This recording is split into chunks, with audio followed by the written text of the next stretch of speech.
everyone, I'm Linda from the Fader team, and today I'm going to show you in how far Fader is an interactive tool and how you can turn your 360 stories into interactive immersive experiences. So interactive hotspots in general allow viewers to decide which way they want to go, whether they want to see this scene or the next scene, whether they want to follow this protagonist or that protagonist.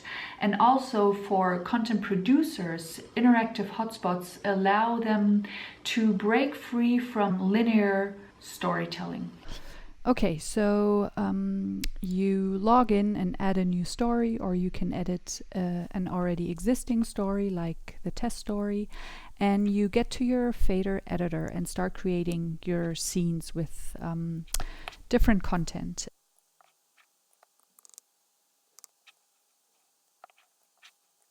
And now you go to the scene you want to add a hotspot to. So here I am in my first scene, and this is where I want to create a few hotspots that the viewers will later on be able to select. When I click on interactive, I get to pick a picture for the interactive hotspot, and this can be a company logo or the picture of the scene that I want it to lead to.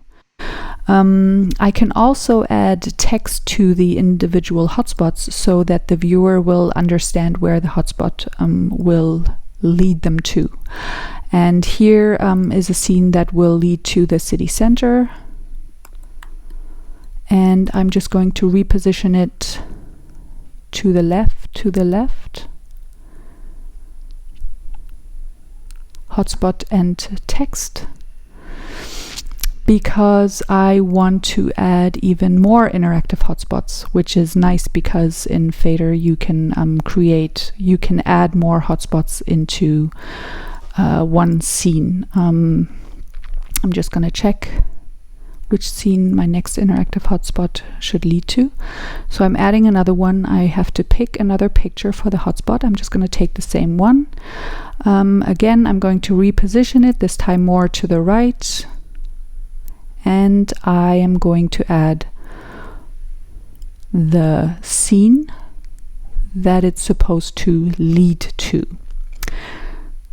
So this time it's supposed to lead to the old part of town of Riga. So here I'm just going to add more text. I'm also going to reposition it.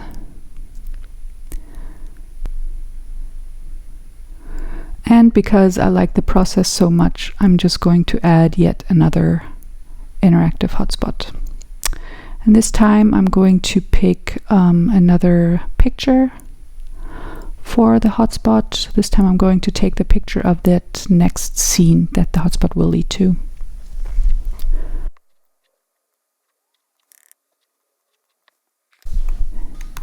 And even more text. So now I have 3 different hotspots in my first scene, and basically they all lead to a different scene. I'm just going to preview and check whether one of these hotspots actually link to the respective next scene. So here I am in the preview mode. This is how the viewers will look at it too. And I can see, yes, I'm actually jumping to the last scene that I created, which is the city center, which is nice. So I can go back and I'm basically finished with that story. If you want to contact us or have any further questions regarding Fader or our work, please feel free to do so. I will link some necessary info down below, and I will see you soon on Fader.